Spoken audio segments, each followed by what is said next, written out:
Are you developing rhythm? One, two, three, four.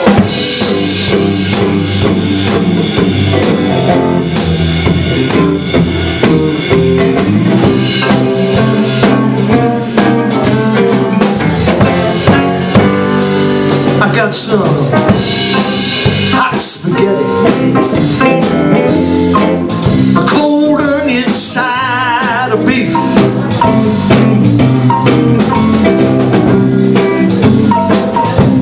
I got some hot spaghetti Freddy,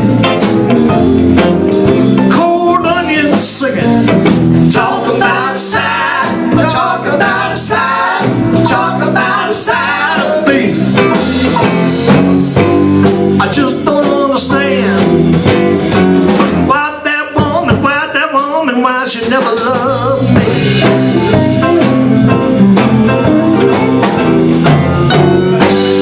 I got some chicken gumbo,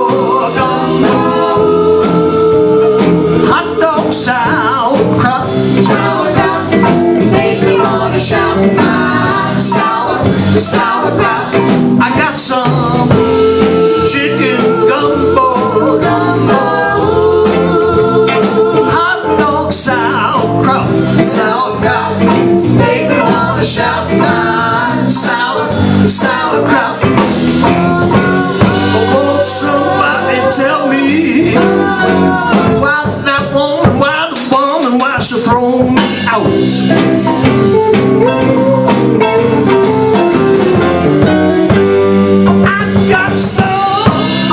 Sweet potato, marshmallow, cheese and beans.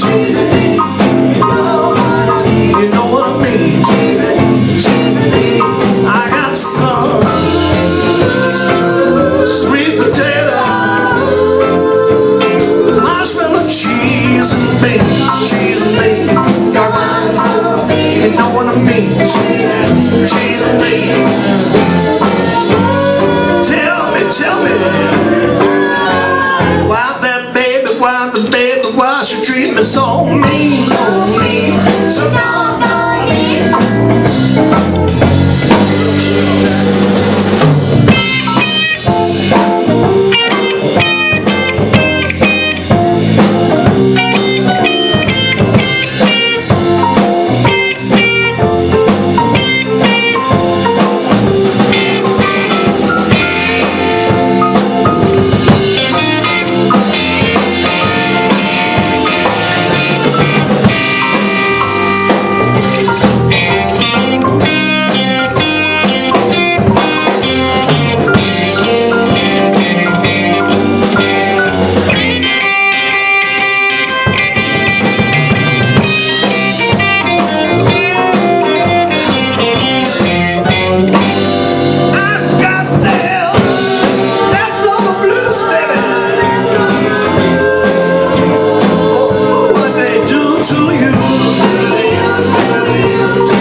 It was late the other night. I couldn't get to sleep. I was tossing and turning. It's about 3 o'clock in the morning.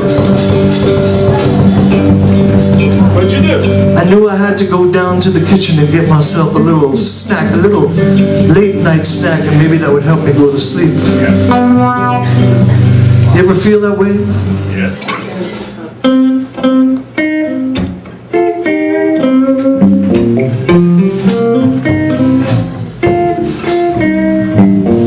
That's my walking down the steps groove.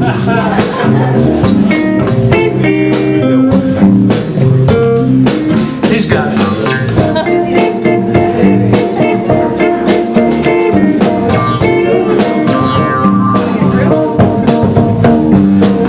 So I made was, it was dark, there was no lights on in the house. I made my way to the kitchen. I knew my kitchen, even with the lights off, I knew my way around, you know.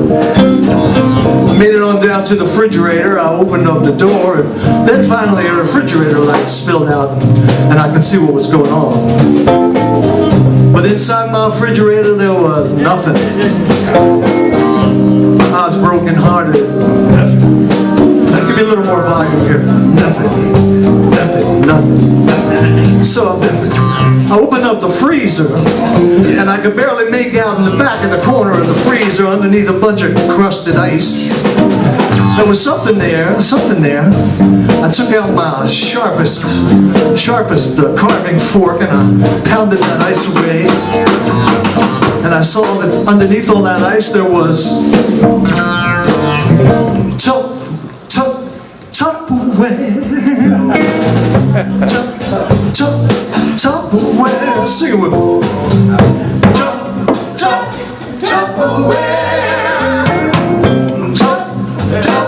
Tupperware. So I got it on out there, and I pried open the lid just to see what it hid, and it was my favorite midnight snack. It was leftover Franco-American pork and beans.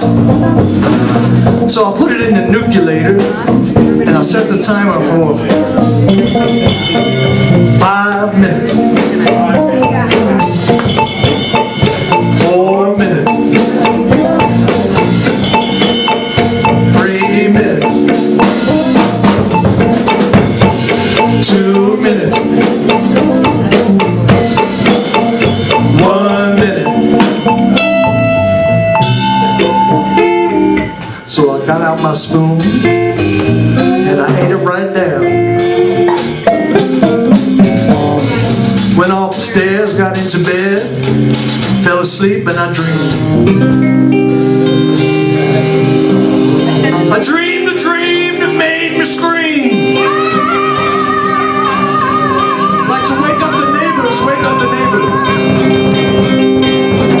I dreamed I was taken prisoner by an army of 30-foot tall, dripping brown gravy, baked bean people.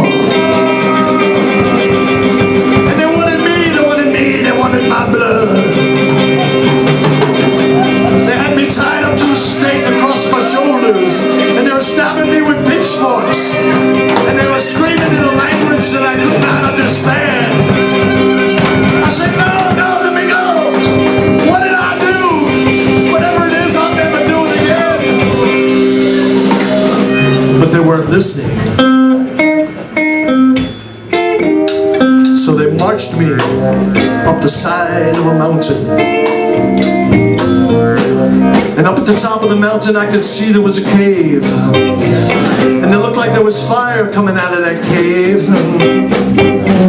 And the baked bean people were lined all along the pathway leading to the cave, stomping their pitchforks, and they were chanting in a language that I could not understand.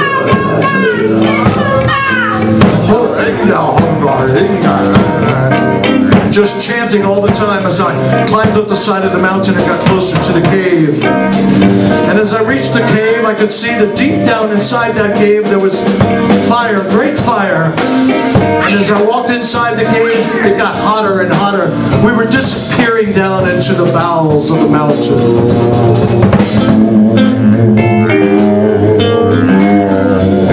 And then I heard the voices, they were human voices, deep inside of the cave, saying something I couldn't understand at first, but as I got closer, I could make it out. There was something like this. Dungeons and tortures and horrible sights, creatures that walk in the night. Dungeons and tortures, horrible sights, creatures that walk in the night. Dungeons! Dungeons, tortures, horrible sights, creatures that walk in. I said, no, let me go, let me go. I'll be good, I promise. Whatever it is I did, I won't do it again. But they weren't listening. We got closer and closer to the end of the tunnel. And when we finally reached the end of the tunnel, It opened into a gigantic amphitheater underground. And there lining the bleachers was thousands and thousands of the Big Bean people, dripping their brown gravy down onto the ground, stomping their pitchforks, calling my name. They wanted me to wanted my blood.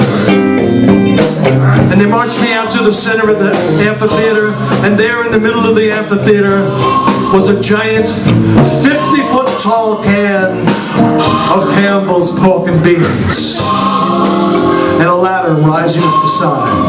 And they poked me with those pitchforks, and they forced me to climb up that ladder. I said, no, what are you going to do up there? They just kept poking me.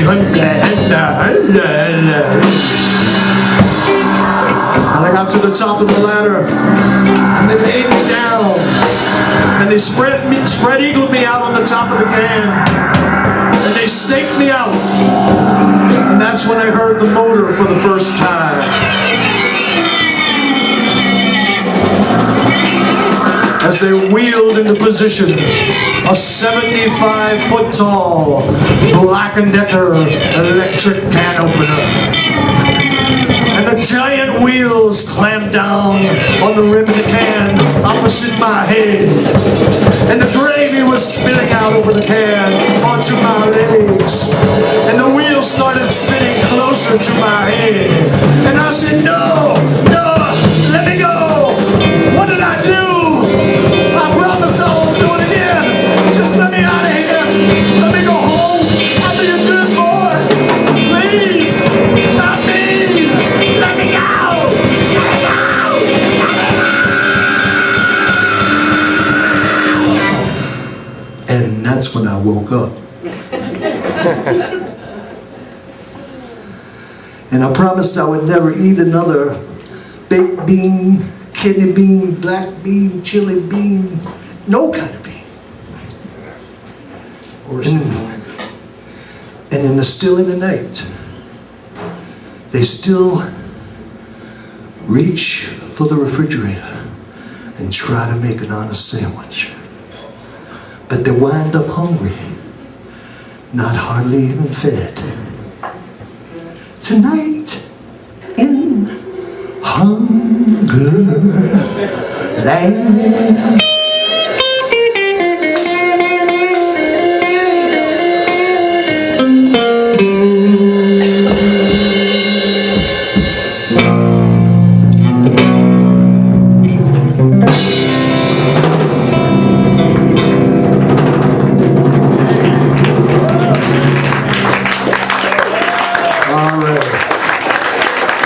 All right, enough for the spooky side of the night.